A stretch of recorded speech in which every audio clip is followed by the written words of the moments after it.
Salam saudara-saudara yang kasih dalam nama Tuhan Yesus Kristus.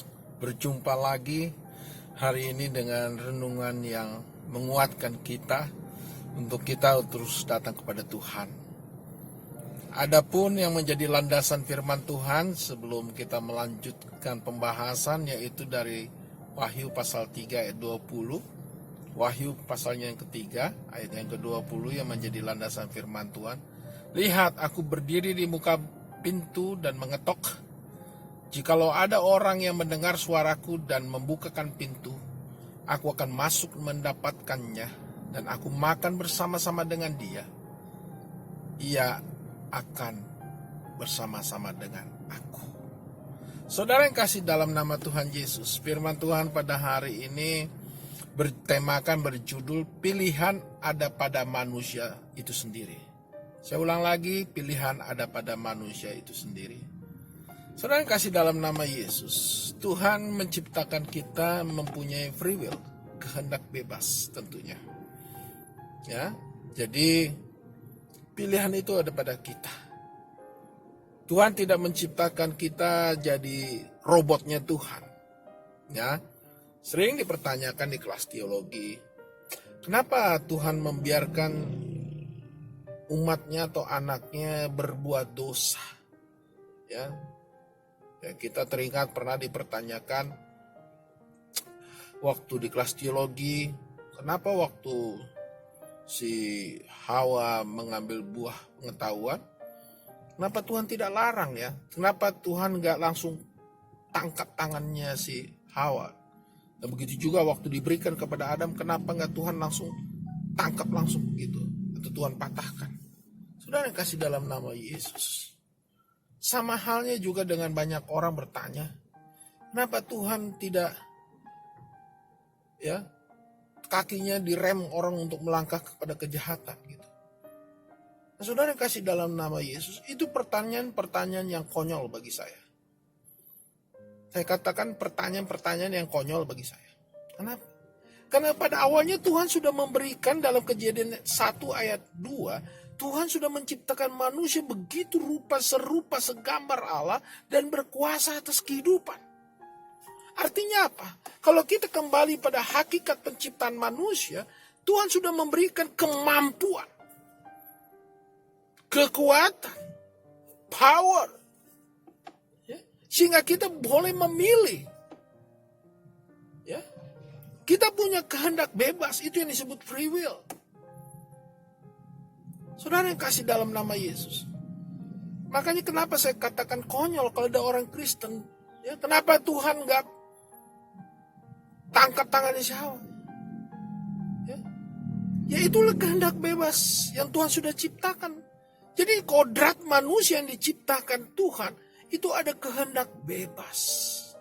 Sehingga manusia mau masuk surga atau masuk neraka itu kehendak bebas. Artinya lu mau baik atau jahat silakan.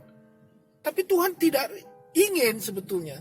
Tuhan tidak ingin menghendaki orang jahat. Tuhan tidak menghendaki orang berbuat dosa. Tuhan sudah kasih rambu-rambunya melalui firman Tuhan. Tuhan sudah kasih hukum-hukumnya. Tuhan sudah kasih larangannya. Dan kalau kita baca Alkitab, begitu banyak firman Tuhan yang menjadi rambu-rambu.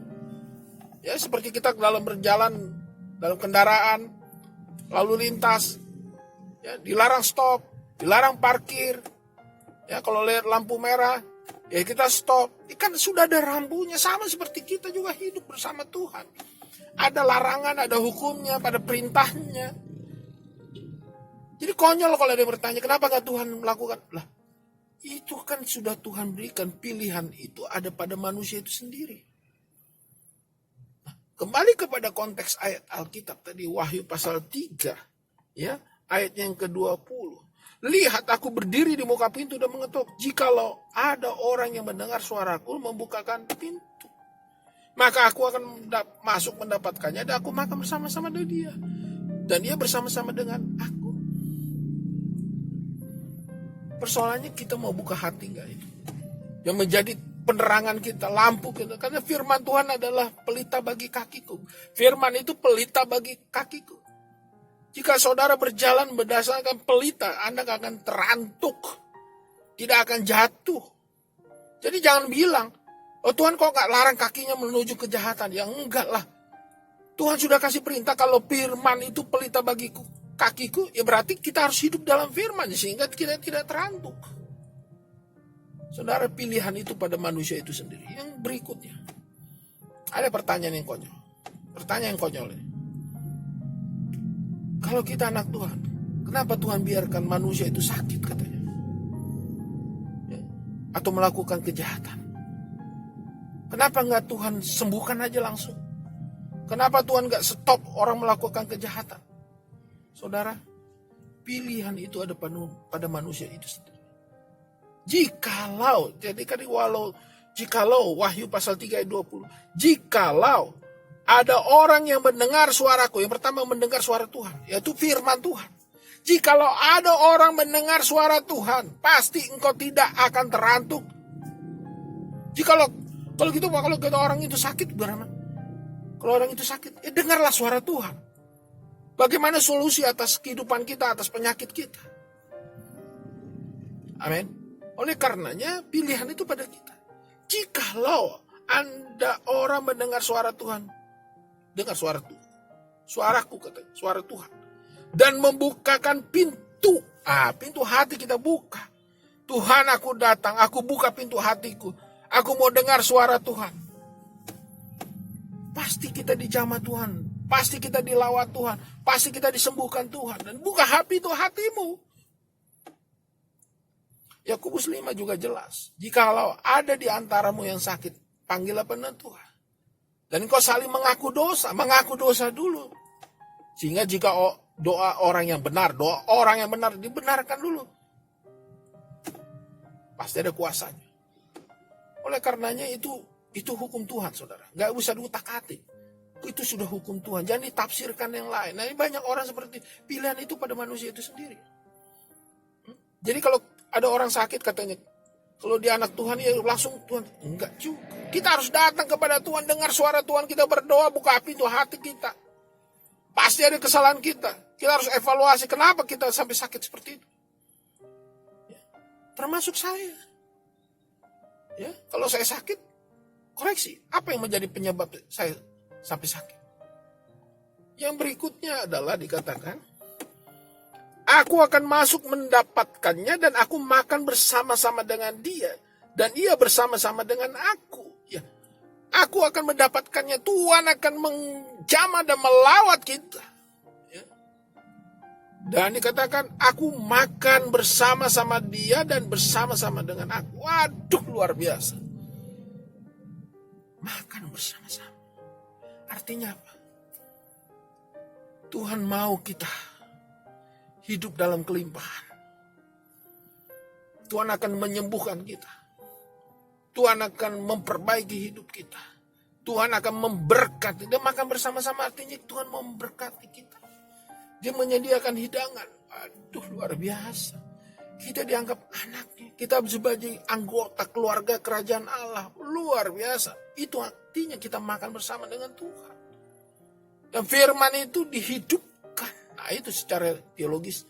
Kalau makan bersama-sama, firman itu dihidupkan dalam hidup kita. Sehingga dia mengingatkan rambu-rambu. Stop. Jangan parkir. Jangan terus. Nah, itulah sesungguhnya firman Tuhan. Nah, saudara yang kasih dalam nama Yesus, kembali kepada firman Tuhan. Jikalau ada orang mendengar suara, Tuhan sudah katakan, aku berdiri di buka pintu dan mengetok. Tuhan selalu menegur kita. Tuhan selalu menunggu di depan kita. Tapi kita nggak buka pintu. Kita nggak dengar suara Tuhan. Ya akhirnya apa terjadi? Lakukan kejahatan. Semakin hari semakin jahat. Nggak mau dengar suara Tuhan. Pintu hatinya nggak dibuka. Begitu juga orang sakit. Ya berserulah kepada Tuhan. Ya, buka hati. Oleh karenanya pilihan itu ada pada manusia itu sendiri. Ya, karena kita sudah diciptakan serupa segambar Allah. Dan kita diberikan kuasa dan kita kriwil. Kan kita bukan robotnya Tuhan. Amin. Oleh karenanya sebagai hamba Tuhan pada hari ini saya mengingatkan kita semua. Pilihan itu ada pada kita. Free will. Tuhan sudah menunggu kita kok. Tuhan sudah menunggu kita mungkin bertahun-tahun ya. Malah bukan sehari 2 hari. Bertahun-tahun anakku, aku ada di depan pintu. Kau gak dengar suaraku, aku udah ketok. Aku udah berseru. Kau gak dengar. Jangan lakukan ini. Jangan lakukan itu. Bertobatlah. Tuhan sudah ngomong begitu. Kapan Pak Pendeta? Ya waktu kau pergi ke gereja lah. Pendeta udah ngomong begini, kau gak lakukan. Gak mau dengar, gak buka pintu hati. Kapan itu Pak Pendeta? Orang tuamu udah nasihati kau. Jangan kau lakukan ini, jangan kau lakukan itu ya nak. Kau gak dengar. Kan Tuhan bisa melayani siapa saja. Mulai saudara-saudara kita, jangan lakukan ini, jangan lakukan itu. Kau gak dengar, kau masih aja bandel, nakal. Gak buka hatimu, kau gak berubah-berubah. Akhirnya apa yang terjadi? Sakitlah, bangkrutlah, ya, kerugianlah, banyak hal, gagallah. Karena kau gak dengar kata orang tua. Melalui orang tua Tuhan bilang, anakmu suruh belajar, ya, supaya jadi orang pandai. Belajar kau nak, supaya jadi orang pandai nak. Tapi apa?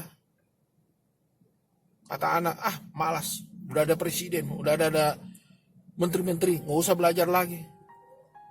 Saya mau cari uang aja. Lalu gimana kau mau bisa cari uang kalau kau gak pernah belajar? Pengetahuanmu dangkal. Saudara kasih dalam nama Yesus. Dan pada akhirnya kau hidupmu sengsara, menderita, miskin. Karena kau dulu malas belajar. Saya sering, karena kenapa? Saya sebagai hamba Tuhan kebetulan saya melayani orang-orang seperti itu. Kenapa hidup mereka miskin? Karena mereka punya pengetahuan dangkal. Karena pada akhirnya karena mereka gak sekolah, gak mau belajar, mungkin malas dan segala macam. Ya. Kalau saya sih prinsip saya, orang yang tidak mau sekolah itu bukan karena tidak punya uang. Karena malas sebetulnya. Saya dulu karena gak punya uang, saya bisa sekolah kok. Ya, saya gak punya uang tapi bisa sekolah, dan saya bisa kuliah. Ya. Padahal saya gak punya uang. Itu kalau ada niat, ada jalan. Ya. Jadi saya banyak melayani seperti itu. Dan kalau sudah miskin, apa yang terjadi? Kejahatan yang terjadi.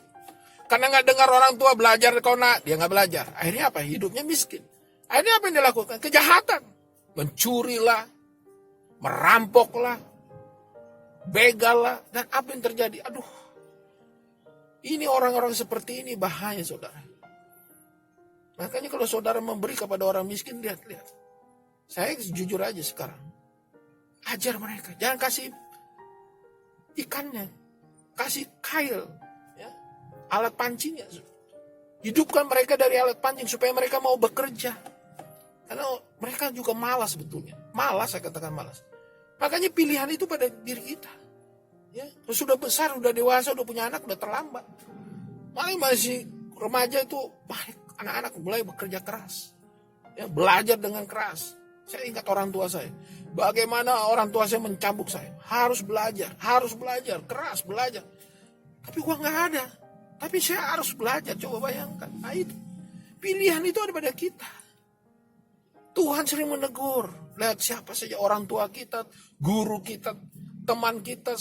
Apalagi di mimbar, di gereja itu kan pendeta itu kan menyampaikan firman ini sebagai teguran. Karena firman itu dalam Timotius dikatakan firman itu untuk mengajar dan mendidik orang dalam kebenaran. Ya kan Tuhan tiap minggu itu kalau dengar firman Tuhan. Apalagi sekarang YouTube, online. Kita bisa lihat 24 jam. Begitu banyak suara Tuhan. Tapi kita gak mau buka pintu. Dan kita gak mau dengar. Dan kita tidak bersama-sama dengan Tuhan. Kalau kita makan bersama dengan Tuhan, aduh, berarti saudara diberkati Tuhan. Nah, masalahnya banyak orang minta berkat tapi gak tahu caranya. Nah hari ini saya kasih tahu caranya.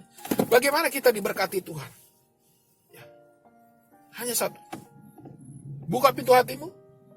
Dengar suara Tuhan. Dan Tuhan akan dalam hidupmu. Ya. Dan Tuhan akan makan bersama dengan engkau. Dan Tuhan mengajak engkau dengan kepenuhan firman. Dan Tuhan akan berkati engkau. Oh, luar biasa. Haleluya.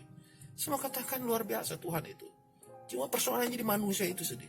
Persoalannya adalah manusia itu sendiri, saudara. Mau buka pintu hati enggak? Mau bertobat nggak?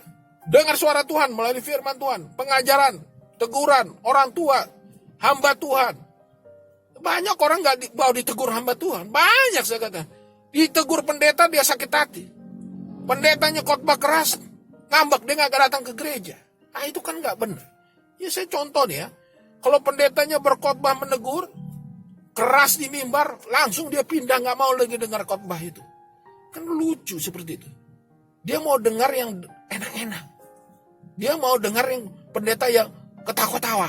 Dia mau dengar pendeta yang bicara berkat. Tapi dia nggak mau buka pintu hati. Dia mau minta tumpang tangan aja. Ya, mau minta tumpang tangan, Pak Pendeta, tumpang tangan supaya diberkati.